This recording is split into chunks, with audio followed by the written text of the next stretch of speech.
This is a presentation on the human respiratory system.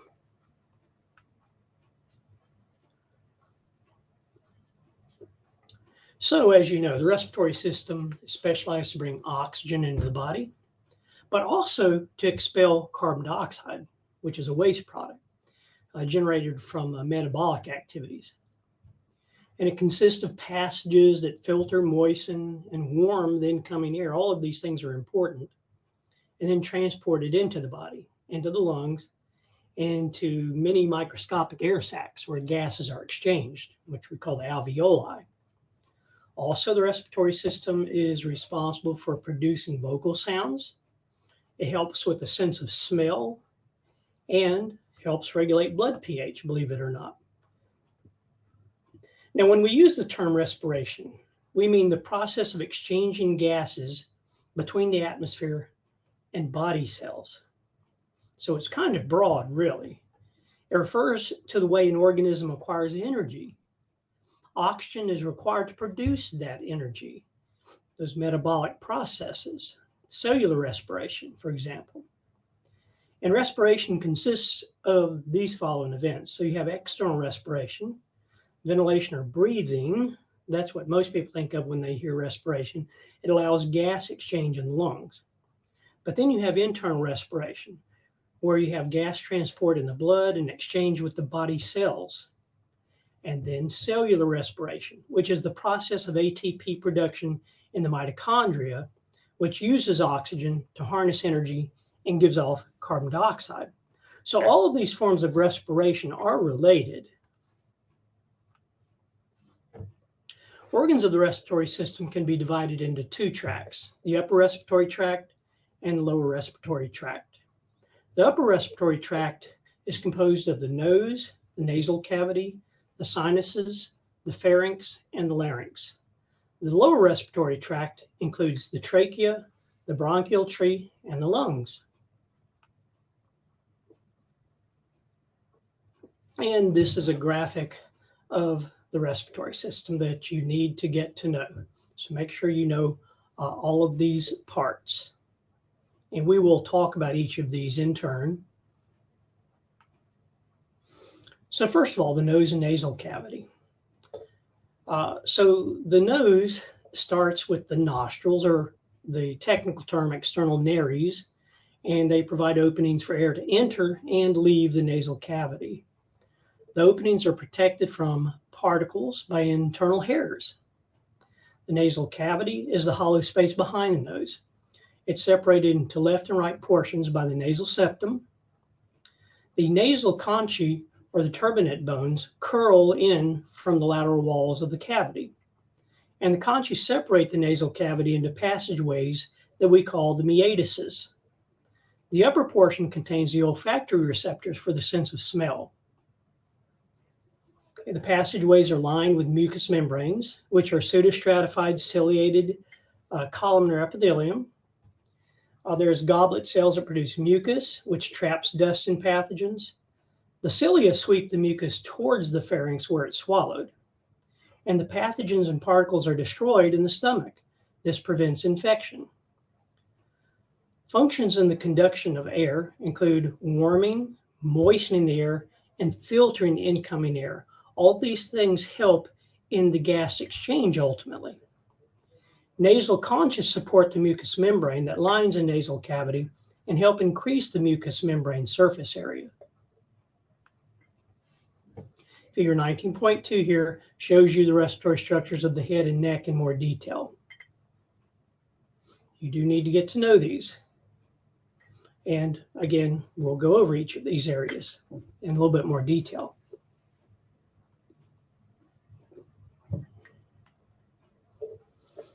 Here we have the cellular view, or the tissue view of the respiratory tract.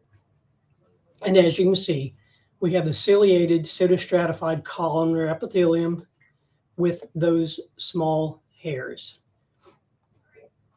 And you find this throughout the respiratory tract, especially in the upper respiratory tract areas, trachea and the beginnings of the bronchi.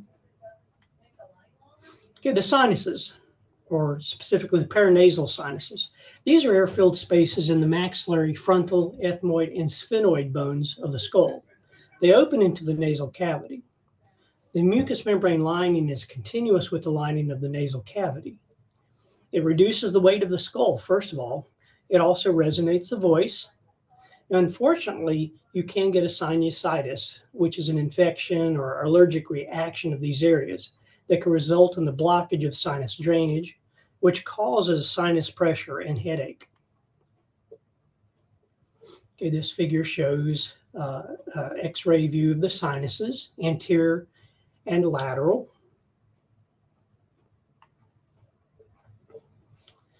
Effects of cigarette smoking in the respiratory system, as you know, are pretty bad. Respiratory system damage from smoking is slow, progressive, and sometimes deadly. Smoking slows and eventually paralyzes the cilia, and dirt and pathogens can no longer be removed from the respiratory system.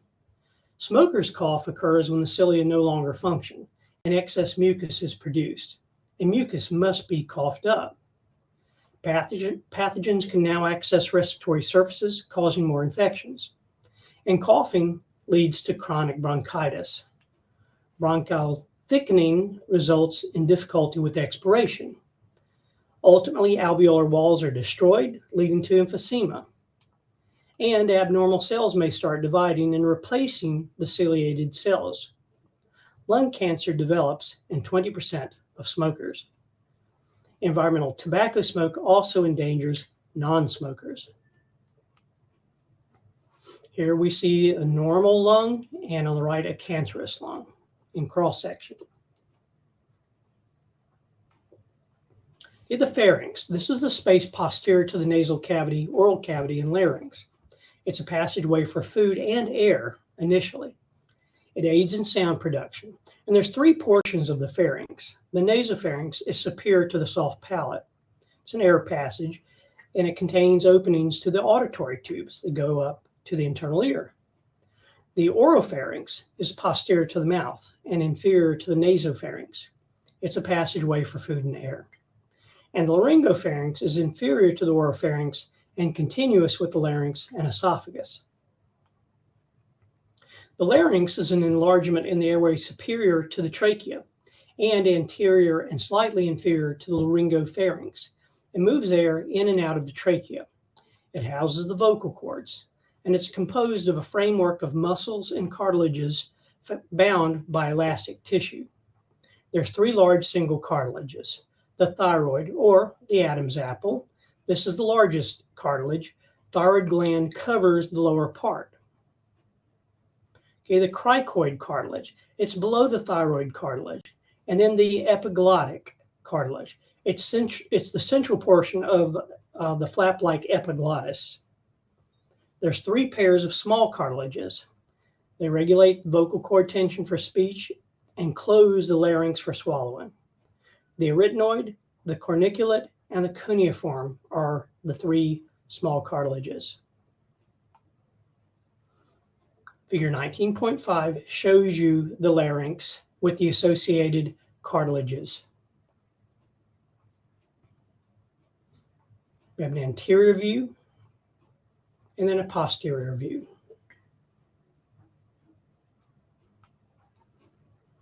The larynx contains two pairs of horizontal vocal folds composed of muscle and connective tissue. You have the false vocal cords. This is the upper vestibular folds. It does not produce vocal sounds. It helps close the airway during swallowing.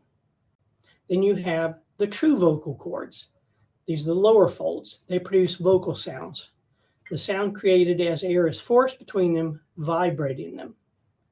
And then the true vocal cords plus the opening between them is called the glottis.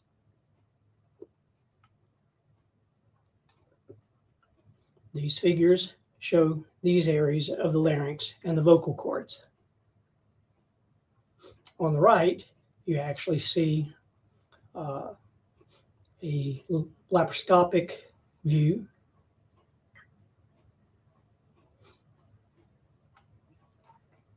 Okay, the trachea, or the windpipe. It's a flexible cylindrical tube, 2.5 centimeters in diameter, 12.5 centimeters in length. It extends downward anterior to the esophagus. As it enters the thoracic cavity, it splits into left and right primary bronchi.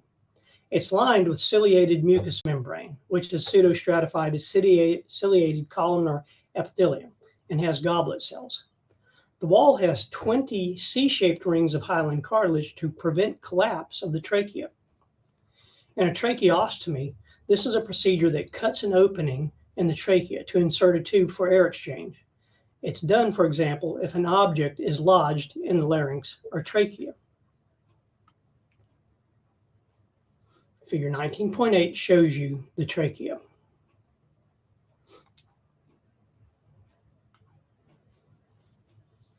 These figures show you the trachea and the tracheostomy, with a cross-section view showing you the tissues.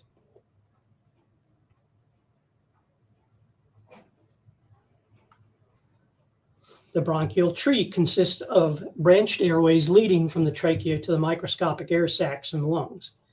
Starting with the trachea, branching airways resemble an upside-down tree. Successive divisions of the branches from the trachea to the microscopic air sacs include the right and left main primary bronchi. This is a branch from the trachea, each leading to a lung. Then the lobar secondary bronchi. This is a branch from the main bronchi. There's 2 on the left, 3 on the right. Then the segmental tertiary bronchi. Each enters a segment. There's 8 on the left and 10 on the right. The intralobular bronchioles, each enters a lobule. Terminal bronchioles, 40 to 80 in each lobule. The respiratory bronchioles. First structures to conduct gas exchange. Alveoli bud from the sides of their walls. The alveolar ducts. These are branches of the respiratory bronchioles. The alveolar sacs. These are outpouchings of the alveolar ducts. And then finally the alveoli. These are the microscopic air sacs that perform gas exchange and open into the sacs. This figure shows you the bronchial tree all the way to the alveolar sacs and alveoli.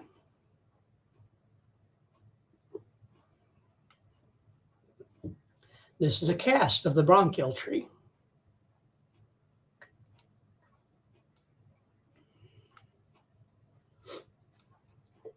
This is a tissue cross-section showing you the alveoli and the bronchioles.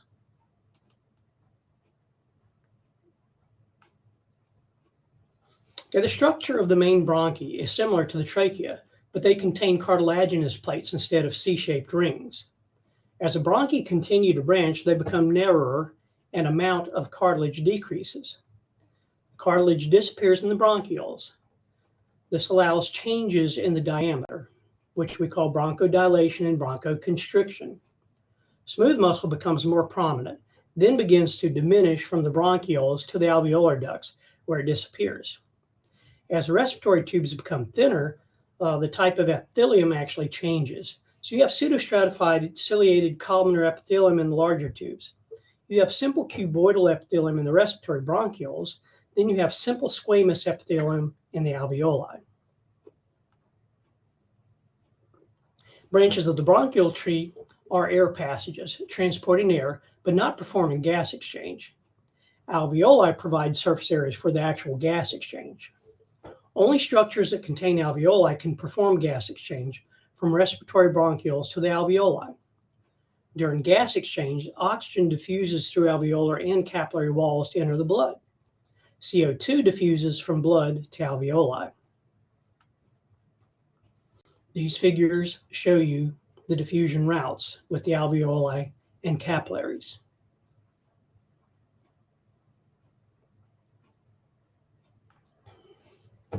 Okay, the lungs. These are soft, spongy, cone-shaped organs in the thoracic cavity.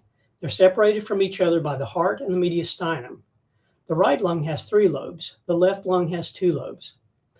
The hilum is a region on the medial surface of each lung through which bronchus and large blood vessels enter. The pleura are double-layered serous membranes surrounding the lungs. You'll remember these from the earlier chapters. The visceral pleura is the inner layer of the serous membrane attached to the surface of the lung. The parietal pleura is the outer layer of the serous membrane. It lines the thoracic cavity. And then the pleural cavity is the potential space between the visceral and parietal pleura. This figure shows you the location of the lungs.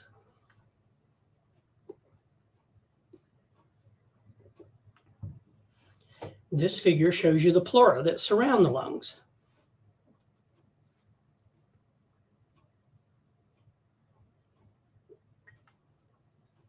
This table shows you parts of the respiratory system that we have just gone over, so it summarizes it very well. You might want to use this for study.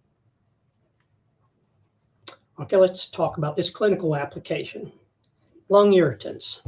Asbestos. This is a naturally occurring mineral, formerly used in buildings because it resists burning.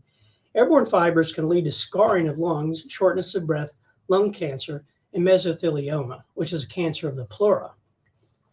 Berylliosis. Beryllium is an element used in some industrial applications. In some people, exposure to dust or vapor evokes immune response that scars the lungs and impairs the breathing. In extrinsic allergic alveolitis, this results from long-term exposure to dust of organic origin. Its acute form causes fever and breathing impairment. The chronic form changes the lungs over time. And then we have air pollution. Microfine airborne pollutants can pass through protective mechanisms and reach alveoli, and may worsen asthma, irritate eyes and lungs, and increase the risk of heart disease and lung cancer. Okay, let's now talk about the actual breathing mechanisms. Breathing, or ventilation, is the movement of air from outside the body into the bronchial tree and the alveoli. The actions responsible for these air movements are inspiration, or inhalation, and expiration, or exhalation. One inspiration plus the following expiration is equal to what we call a respiratory cycle.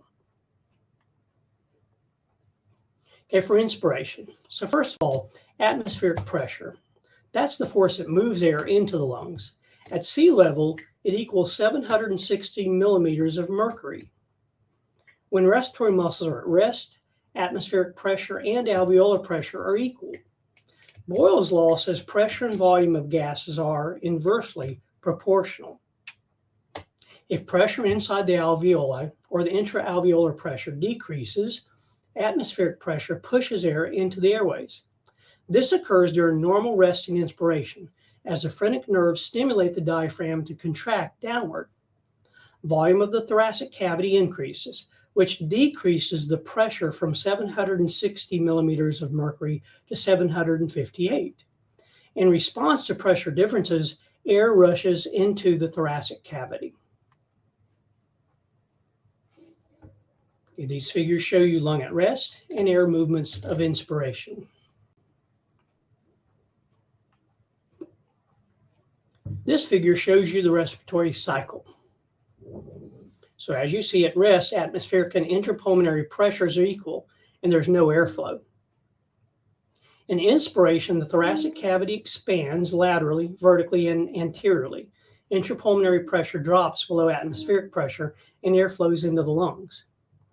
In expiration, the thoracic cavity contracts in all three directions. Intrapulmonary pressure rises above atmospheric pressure, and air flows out of the lungs. Okay, so let's go over some of that again in a little bit more detail. So your normal resting inspiration. The diaphragm and external intercostal muscles enlarge the size of the thoracic cavity. Lung expansion is aided by surface tension in the pleural cavity. Surfactants reduce surface tension in the alveoli to help lung expansion. The maximal or forced deep inspiration requires contraction of several other muscles to enlarge the thoracic cavity even more. The pectoralis minors, sternocleidomastoids, and the scalenes are used in this case. This figure shows you normal and maximal inspirations.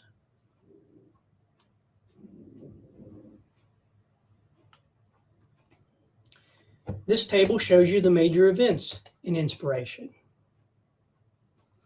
So number one, impulses are conducted on the phrenic nerves to muscle fibers in the diaphragm, contracting them.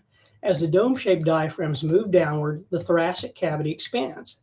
At the same time, the external intercostal muscles may contract, raising the ribs and expanding the thoracic cavity further. The intraalveolar pressure decreases. Atmospheric pressure greater than intraalveolar pressure forces air into the respiratory tract through the air passages, and then the lungs fill with air.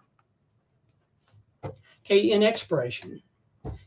Normal resting expiration. Elastic recoil of lung tissue and abdominal organs occurs as tissue returns to their normal shape at the end of inspiration.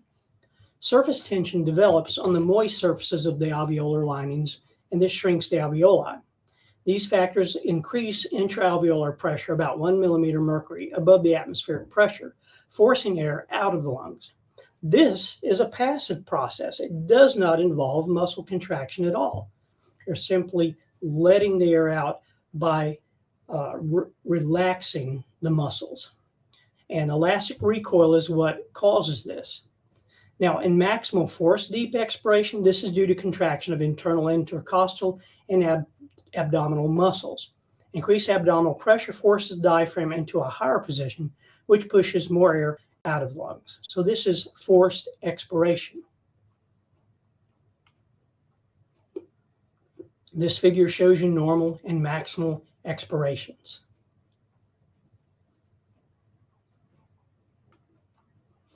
Okay, this table shows you major events in expiration. So first, the diaphragm and external intercostal muscles relax. Elastic tissues of the lungs stretch during inspiration, suddenly recoil, and surface tension pulls in on alveolar walls. Tissues recoiling around the lungs increase the intraalveolar pressure, and air is forced out of the lungs.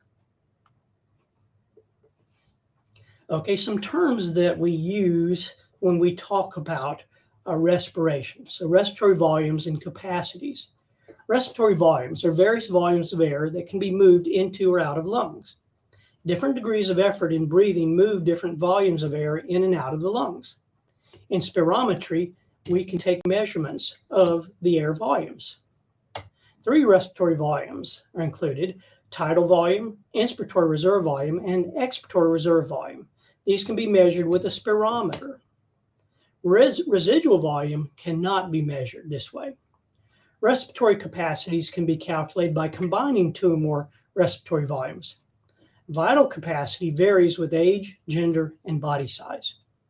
Spirometry is used to judge progression of respiratory illnesses, such as emphysema, pneumonia, bronchial asthma, and lung cancer.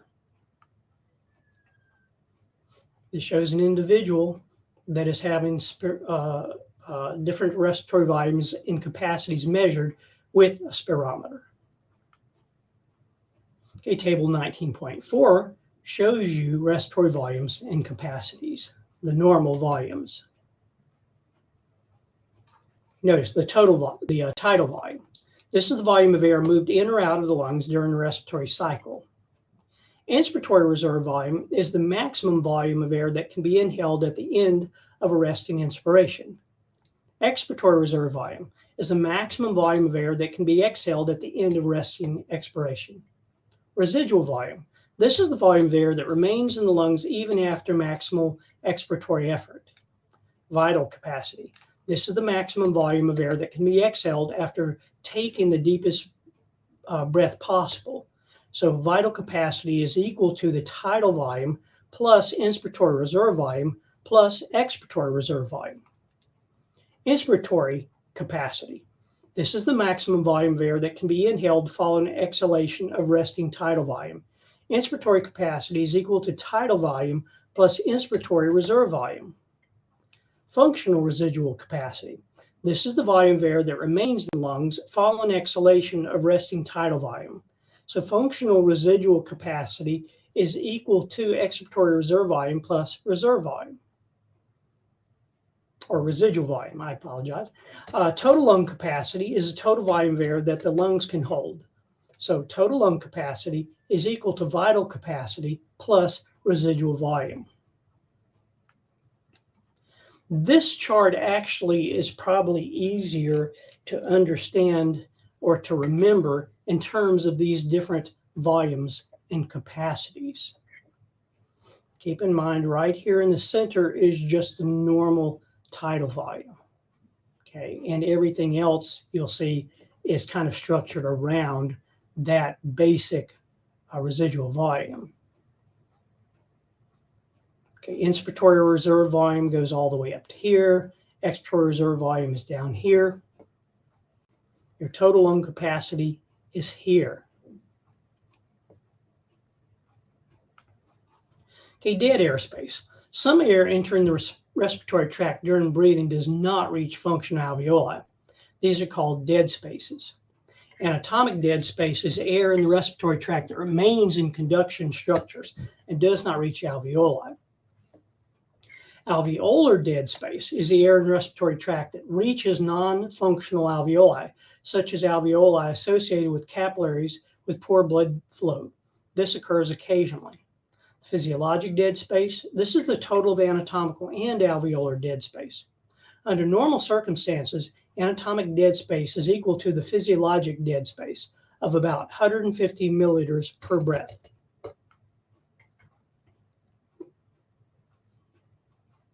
All right, let's talk about alveolar ventilation. Minute ventilation. This is the volume of new atmospheric air moved into the respiratory passages each minute. Okay, the minute ventilation is equal to the tidal volume times the breathing per respiratory rate. Minute volume is equal to TV times RR.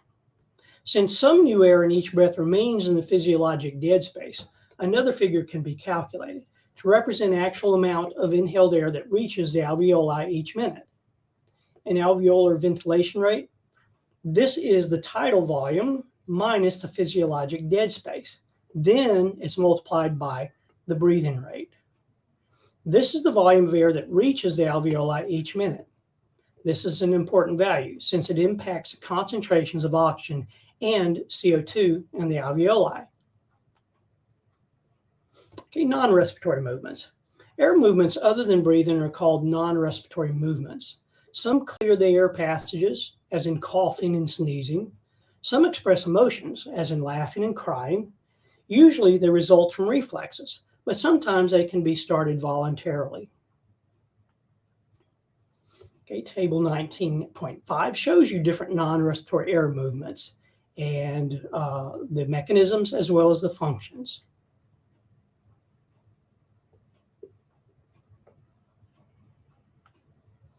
Clinical applications. Respiratory disorders that decrease ventilation, bronchial asthma, and emphysema. In bronchial asthma, it is an allergic reaction to foreign antigens in the airway, such as inhaled pollen.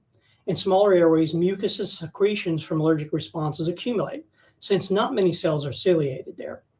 Allergens and secretions irritate smooth muscle, leading to bronchoconstriction and wheezing. In emphysema, this is a progressive degenerative disease in which alveolar walls are destroyed. Clusters of alveoli merge into larger ones, decreasing surface area for gas exchange. Alveolar walls lose elasticity and capillaries diminish. This requires a lot of muscular effort to breathe. A type of COPD, or chronic obstructive pulmonary disease, along with chronic bronchitis. This figure shows you normal lung tissue, and on the right, lung tissue with the emphysema. Control of breathing. Normal breathing is a rhythmic, involuntary act that continues when a person is unconscious. Respiratory muscles can also be controlled voluntarily. The respiratory areas are groups of neurons in the brainstem that control breathing. They initiate impulses that travel in cranial and spinal nerves, causing inspiration and expiration. They adjust the rate and depth of breathing. Main respiratory areas are the medullary respiratory center and the pontine respiratory groups. The medullary respiratory center contains two groups of neurons, the ventral respiratory group, which sets the basic rhythm of breathing, and the dorsal respiratory group, which modifies activities of the ventral group. The pontine respiratory groups help set rhythm of breathing by limiting duration of each inspiration. This figure shows you the respiratory areas.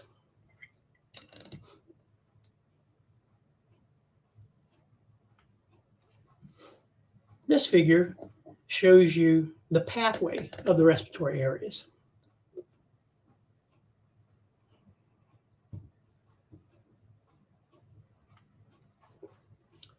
All right, partial pressure. In any mixture of gases, each gas contributes a portion of the total pressure. Partial pressure is the amount of pressure each gas contributes to the total pressure, and it's proportional to its concentration. So what's the partial pressure of oxygen in the atmospheric air? Well, air is 21% oxygen. Atmospheric pressure is 760 millimeters of mercury.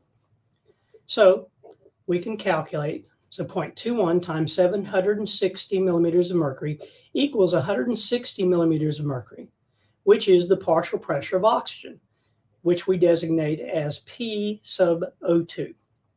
Partial pressures are a method of referring to the relative amounts of gases in a mixture instead of using concentrations. Okay, some factors affecting breathing. There are a number of factors that affect both the rate and depth. The partial pressure of oxygen, the partial pressure of CO2, the hydrogen ion concentration in body fluids, the degree of stretch of lung tissue, emotional states, the level of physical activity. Receptors include mechanoreceptors and central and peripheral chemoreceptors. The main controlling factors are usually the partial pressure of CO2 and the hydrogen ion concentration. The central chemoreceptors are in the ventral part of the medulla oblongata.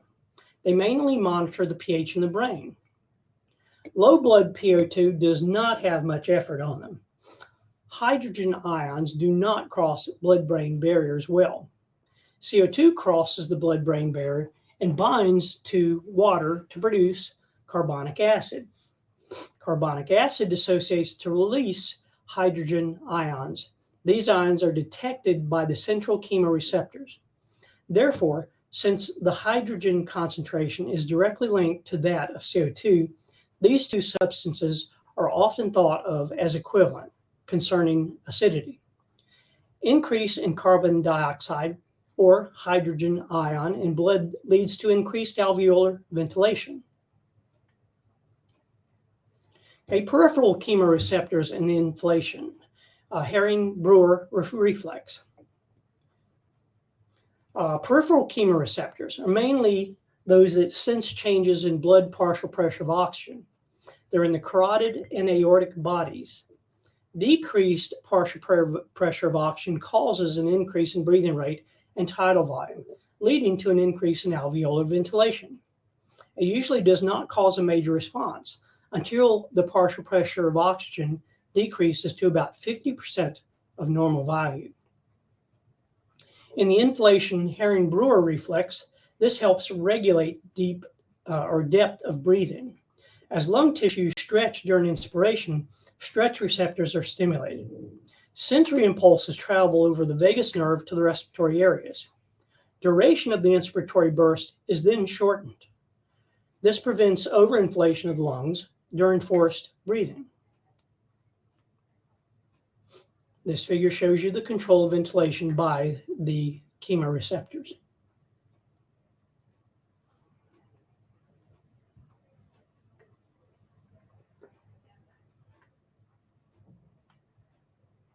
This figure shows you the inflation reflex.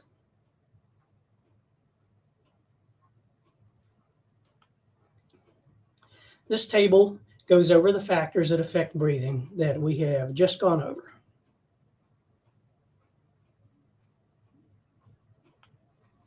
Clinical applications, exercise and breathing. Exercise can greatly increase the amount of oxygen used each minute and the amount of CO2 produced. During exercise, increased breathing rate would be expected to result from a decrease in blood oxygen and an increase in blood CO2. However, although breathing rate does increase, blood levels of oxygen and CO2 do not change significantly. Increased breathing rate during exercise results from these mechanisms. The cerebral cortex signals the respiratory centers to increase breathing rate when it signals muscles to contract.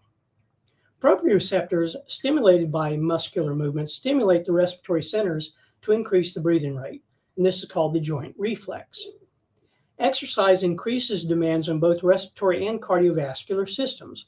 Both systems must keep up with demands. If shortness of breath occurs, it's typically due to the cardiovascular system. not moving enough blood between the lungs and the body cells.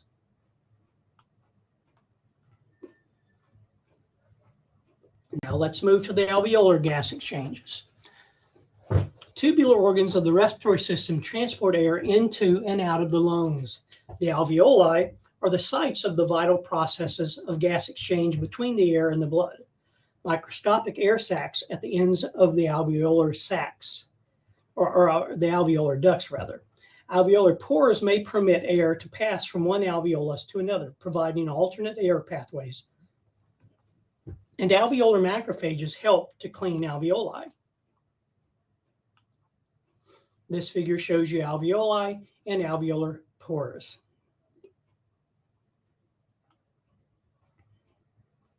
Okay, most of the wall of an alveolus consists of a layer of type 1 cells, which are simple squamous epithelium, so just one layer of flattened cells. Part of the wall of an alveolus is made up of type 2 cells that secrete pulmonary surfactant. Gas exchange between alveolar air and the blood occurs through the respiratory membrane, which consists of these structures. You have an alveolar wall, which is simple squamous epithelium, a blood capillary wall, which is simple squamous epithelium, and a fused basement membrane. Of these epithelial layers join the walls of the alveoli and capillaries.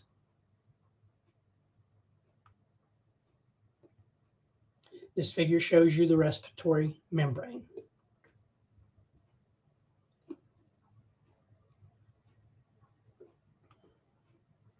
This figure shows you the capillary between the alveoli.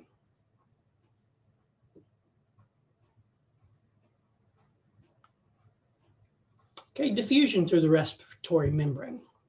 Cell membranes are permeable to gases. Molecules diffuse from regions of higher concentration towards regions of lower concentration. To determine direction of diffusion of a substance, it's important to know the concentration gradient.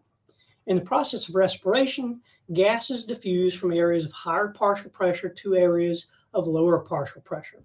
The respiratory membrane is thin and gas exchange across it is rapid. Several factors affect diffusion across the respiratory membrane. Increased diffusion occurs with greater surface area, shorter distance, greater gas solubility, and a steeper partial pressure gradient. Decreased diffusion occurs due to decreased surface area, harm to respiratory membrane. Driving force for diffusion of oxygen and CO2 across the respiratory membrane is the difference in partial pressures of the gases between the alveolus and the capillary. This figure shows you the partial pressure gradients across the respiratory membrane.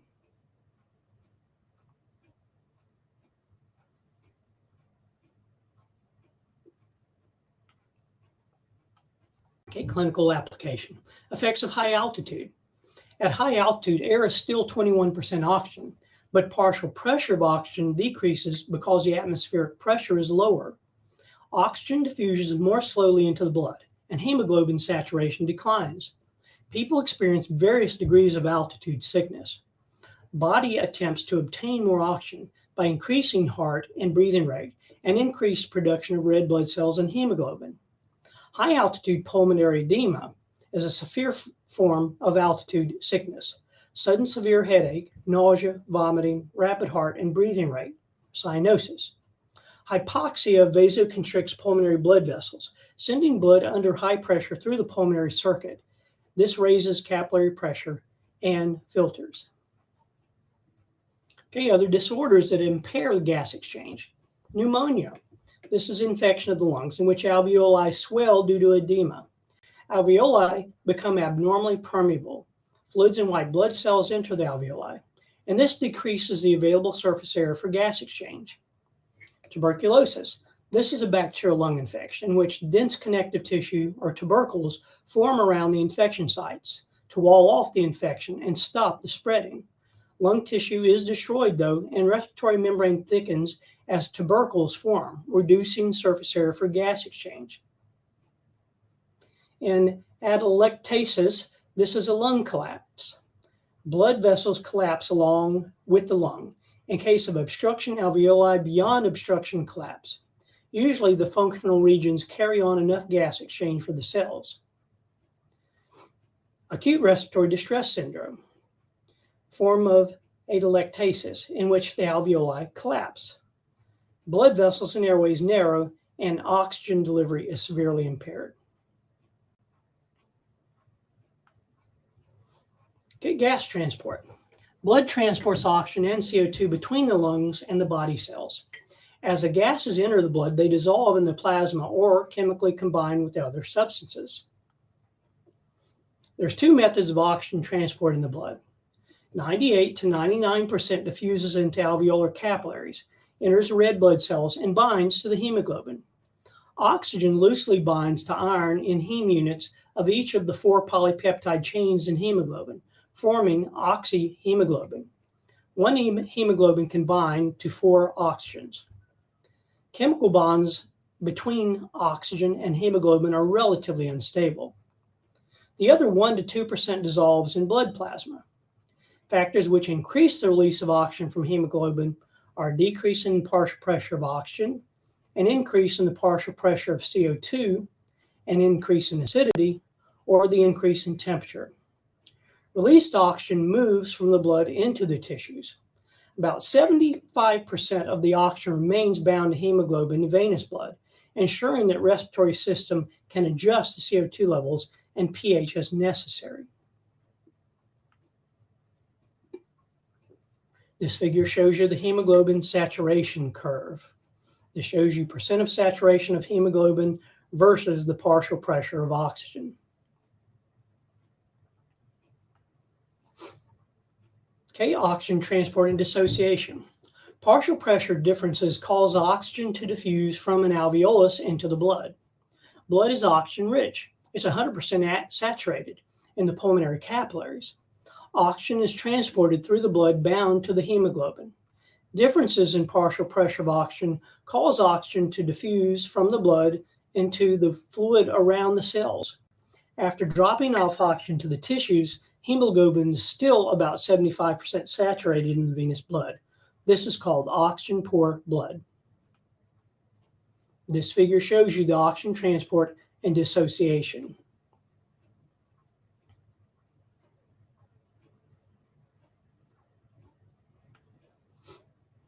Okay, oxygen dissociation from oxyhemoglobin. Factors affecting oxygen dissociation from oxyhemoglobin include partial pressure of CO2.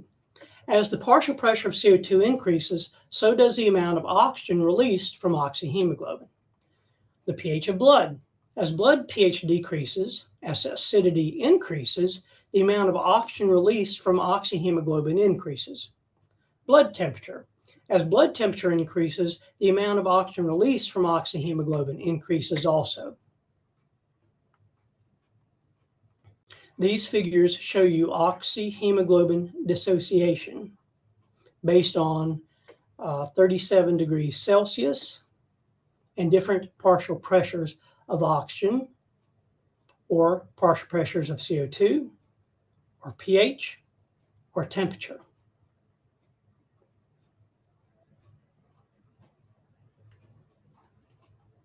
Carbon dioxide transport. Cellular metabolism generates CO2. CO2 diffuses into the capillaries because the tissues have higher pCO2 than the capillaries.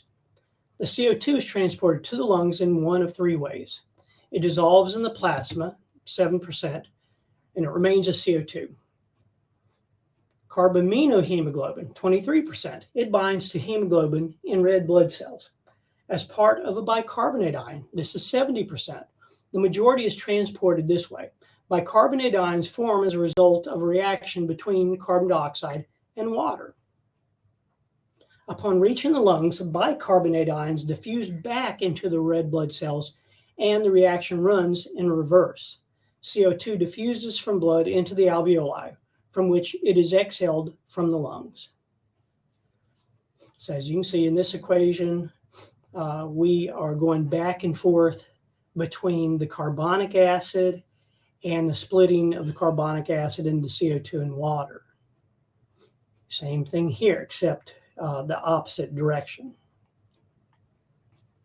This figure shows you carbon dioxide transport.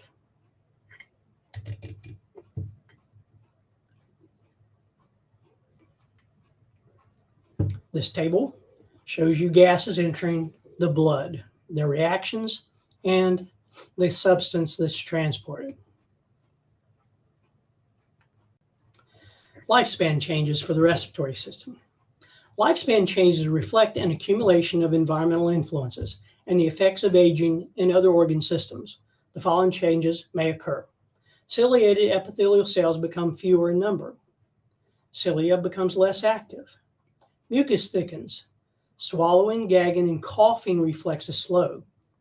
Macrophages in the lungs lose efficiency. An increased susceptibility to respiratory infections. Breathing may require more effort as costal cartilage stiffens and postural changes change shape of thoracic cavity. Connective tissue replaces muscle in the bronchioles, hindering dilation. Bronchial walls thin and do not open as much. And alveolar walls thin and alveoli merge, decreasing the gas exchange area. And that is the presentation on the respiratory system.